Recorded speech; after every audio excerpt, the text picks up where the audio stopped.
So, hey guys, Chauzu here, and welcome to an OPTC 101. Today we'll be discussing the Orb Value Down debuff. This is a very new debuff, and we don't really have an agreed community name.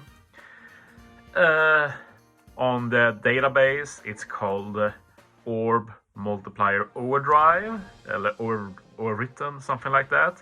I'm not particularly fond of that name, so I'll try and use my own term and we'll see what sticks in the future. Basically here against Uta you can use it yourself, for example with the Gear 5 EX Super. As you see there, they changed the values of favorable orbs, unfavorable orbs and normal orbs. Favorable orbs are the glowing orbs that let you do extra damage. Unfavorable orbs are those who are like grayed out when you don't usually do any damage.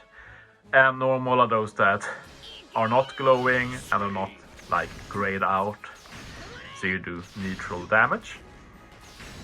So with Gear 5 special you can get the orb value up for Psi and recovery.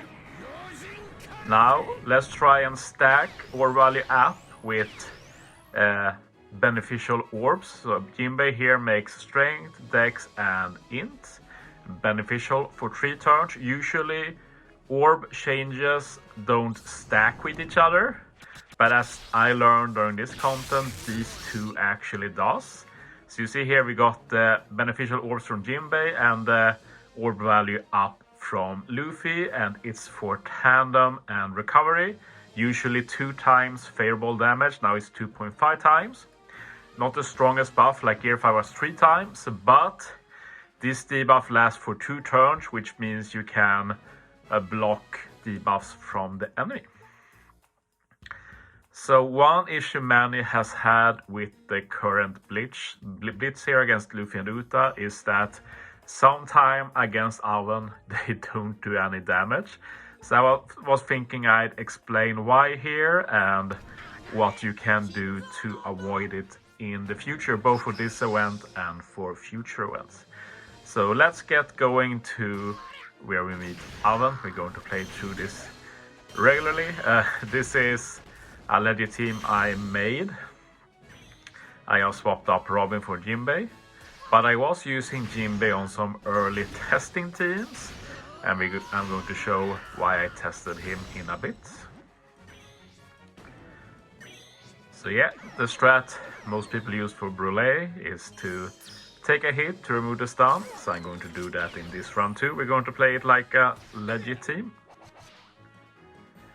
So now I'm going to prepare for next turn. So one thing I did very early in team building was that I really hated that orb value down debuff.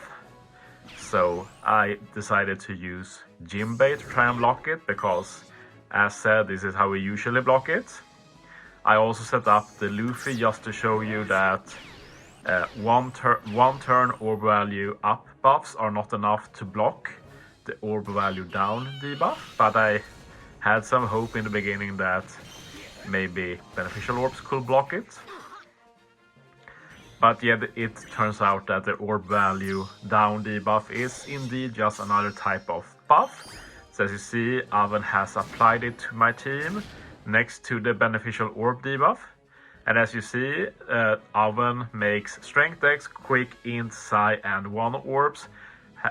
If they're beneficial, you could do 0.5 times damage, so same as a non-beneficial orb. So despite having a lot of glowing orbs here, in reality they are all grayed out. In my opinion, it should probably be reflected that this is the case, like if beneficial orbs are giving the same value as non-beneficial orbs, but it is what it is. But yeah, as you see here, with Luffy special for example, we can get tandem orbs. And tandem orbs are not affected by this particular orb value down debuff. So that is one way you can ignore it. Usually when they put this kind of restriction on you, it's not that they want you to remove it somehow, it's that you follow the rules. And the rules here is that they want you to have the tandem recovery orb, which Luffy and Shanks can provide. As you see, I try to apply my own orb value up debuff, but it's of course blocked by the down debuff. But just to show you that as long as you have Tandem Orb here or Recovery, you can still do good damage because they are not affected by the Orb Value down debuff. Before the end of this video, we're going to do one more test. Because as said, one way you can avoid this debuff is by just abiding by its rules, using the orbs they want.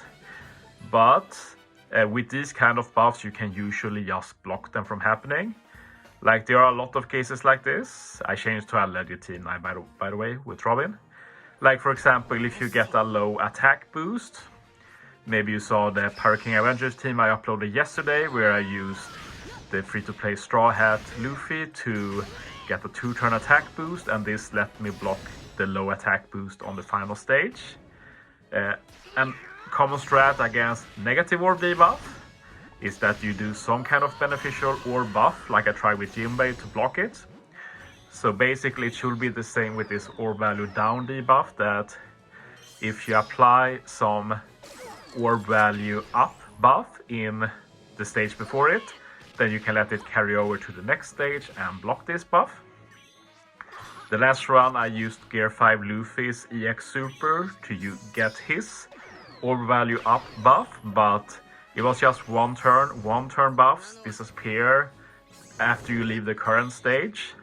But this V2 Red Luffy, he has a 2-turn orb value up. 2-turn buffs disappear after you are going to, like, when you can use specials next stage, 2-turn buffs have disappeared, but they are still here for the enemy. So it's still here, so Owen can't apply the orb value down debuff. So now we can use whatever orbs we want. Ironically, with this particular team, we actually just want Tandem orbs, so it's not a big difference. But as you see here with Sunny, we do get some non-tandem orbs, so it's still pretty dope.